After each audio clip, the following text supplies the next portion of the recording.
This video will be brief. In the last video, I talked about an anonymous troll that Brian Williams used to attack one Bernie Sanders. And the question comes up, did Brian Williams know who that anonymous troll was? Did Brian Williams really just pluck a random Twitter post and dropped it into his story without necessarily knowing who the random Twitter post was for? Look, I don't necessarily know if Brian Williams knew who the guy was, but his identity at this point has been exposed on Twitter. It's not me doxing him at this point because his identity has already been exposed. And you will never guess.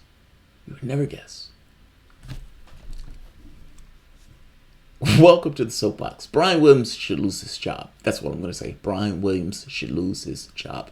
Welcome to the soapbox.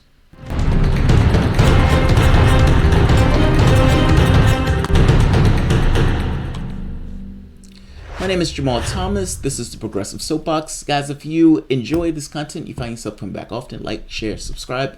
This video will be swift. So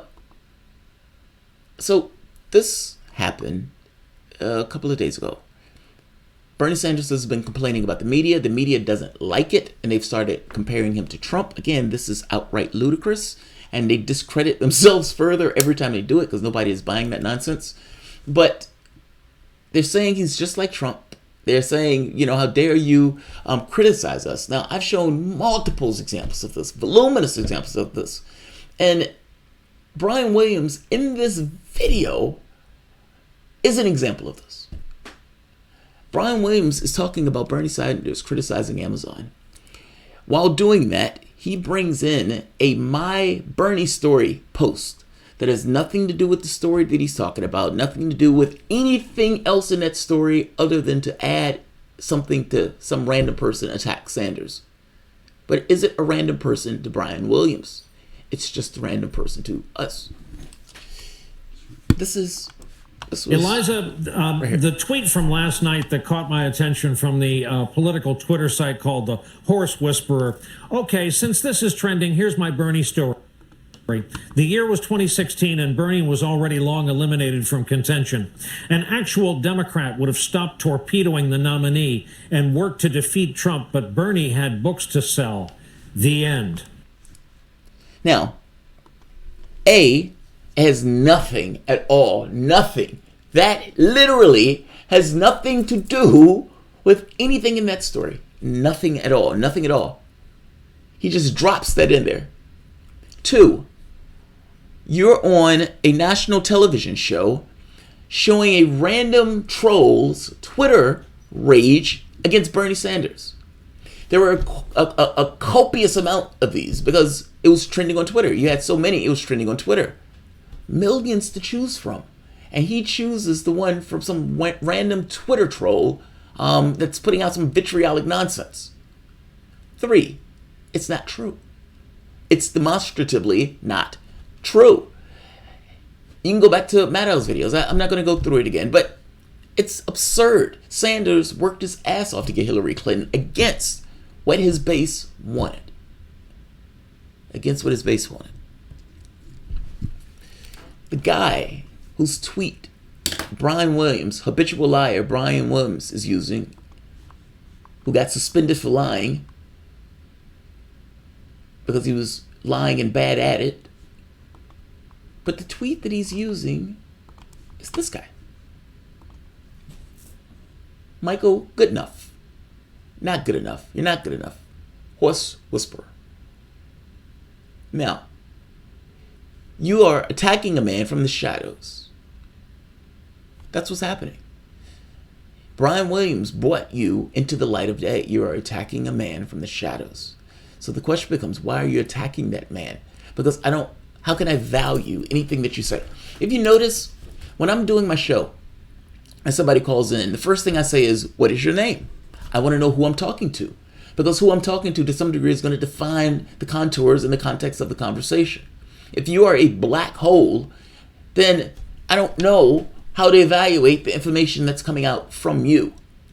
And yet and still, Brian Williams thought enough of this particular vitriolic nonsense perspective, liar, habitual liar, Brian Williams that MSNBC still gave a job despite getting caught lying multiple times, that habitual liar cared enough about this particular person's opinion to put it on the airwaves.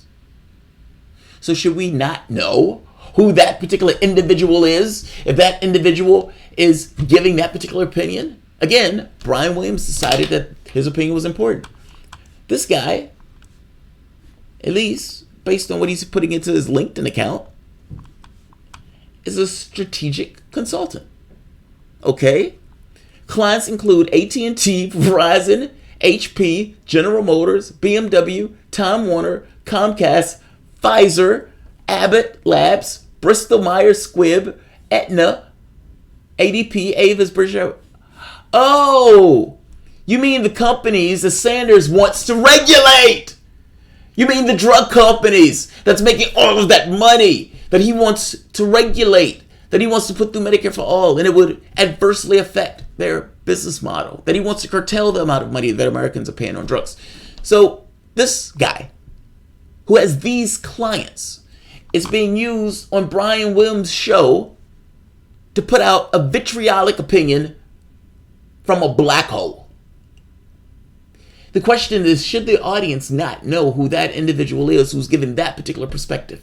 And how can you grade that? The only thing that you can grade at this point is your credibility in Brian Williams. And he has none. He has none. Zero. Man, I don't even know how he still has a job in TV.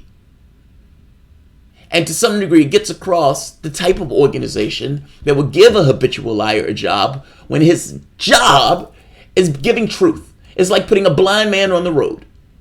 But that's MSNBC. Bias, MSNBC. It's astonishing. Astonishing. Swinging from the shadows. And MSNBC allows that. Radically, non-biased, completely non-biased. You can believe them completely. Self-described. MSNBC. I just want you... I'm trying to get across the extraordinary level of this. Brian Williams has a show. Well, let's start here first. Bernie Sanders starts the My Bernie Story thing. At least I think he starts. I don't know who starts it, but it starts.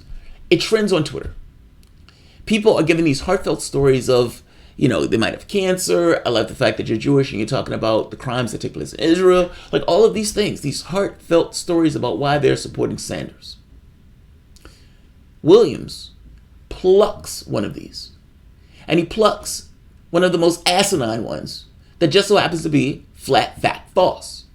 Don't take my word for it. Take Rachel Maddow's word for it. Flat, fact, false. Brian Williams plucks this out of the ether of Twitter and puts it on his network and shows it. The audience has no idea who that person is, and they have no way to evaluate what that person is saying. And the only thing they have to evaluate is Brian Williams. And the story that Brian Williams was doing had nothing to do with the tweet. The tweet didn't correspond to the story at all. It's almost as if they were diametrically opposed. In fact, it was a nothing in comparison to the story. It's just something he wanted to put in so people could see. He just wanted somebody to shit on Sanders.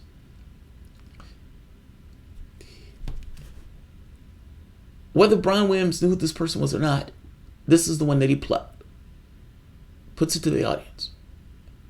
The audience has a black hole here because they have no idea who this person is. Now you find out that the guy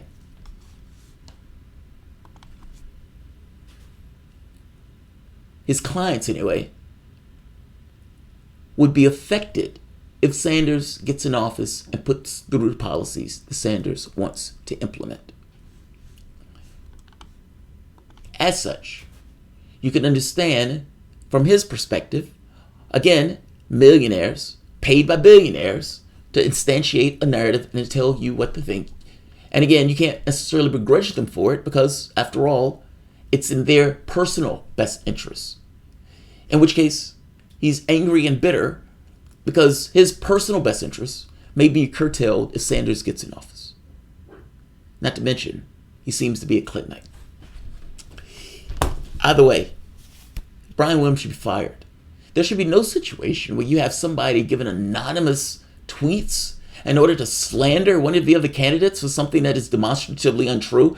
By the way, this is not my opinion that it's untrue. It is demonstratively untrue. It's not even subjectively true. Brian Williams, ladies and gentlemen. Horse Whisperer, ladies and gentlemen. Strategic consulting analyst or whatever that works with all sorts of drug companies and so forth. All sorts of companies that would be affected. At the very least, their taxes will likely go up if Sanders gets in office. Not to mention the legislation that might be passed that curtailed certain things that are in their interests, not yours. I ended here. One of my subscribers, Wesley, was like, dude, do you know who the guy is? And I said, I saw that he was screaming about being doxxed. And I was like, but I didn't know exactly who he was. Like, I knew that he was complaining about, somebody gave my identity. And it's like, so you want to slander from the shadows? And maybe not you, but at the very least, Brian Williams. Put it this way. Put your ire at Brian Williams. All sorts of random people put stupid shit on Twitter, so I don't begrudge you for putting stupid shit on Twitter. However, your issue is with Brian Williams. Brian Williams is the one that brought you to the limelight. And the moment that Brian Williams brings you to the limelight, people say, who is that person? That person is attacking from the shadows. That feels wrong. That feels horrible. I guess my point is this. MSNBC made an editorial choice. They decided. Did Brian Williams know that this guy was working with medical companies? If not, then he just plucked the random tweet that was attacking Sanders. If he did, he plucked the tweet attacking Sanders for somebody who he knew was in Sanders' crosshairs. Both of those are bad. Both of those are bad. Neither one of those scenarios are good. Just saying. Just saying. Support from the shadows. J-Vale. Thank you, J-Vale. I appreciate it, man. All right. I'm going to go to my next video, but Wes, you're right. I should have given the person. When I did the video last time, I knew that the identity had been exposed. I just didn't know who the person was. And my biggest question is, did he know who this guy was? And my thought is, well, it's in a circle, right? How else is he seeing it? Or maybe at the very least it's in somebody else's circle. But either way, this is the story that he chose to show. It's nothing to do with what he's talking about. He's criticizing Sanders for going after Amazon. And in a story of criticizing Sanders for criticizing Amazon, he shows a My Bernie Story hashtag, again, trending, that attacks Sanders for not supporting Clinton. Left field. He's like, I just want to show this. I just want to show this. I just want to show my hatred of Sanders. These guys are seething with rage for Sanders. Seething with it. But they're non-biased. They're radically, completely, entirely non-biased. Self-described. MSNBC. They totally are fair to Sanders. That's totally what happens. Because when people are fair to Sanders, they totally take an anonymous post that probably wasn't anonymous to Brian Williams in order to slander the man from the shadows. Guy works with medical companies. That's all that matters. I don't even care about the identity. He works with medical companies and he's in Sanders' crosshairs. And it sounds like he was a Clintonite. Brian Williams thought that opinion was so important that he put it on his airwaves. Astonishing. Brian Williams should lose his job. Like and share.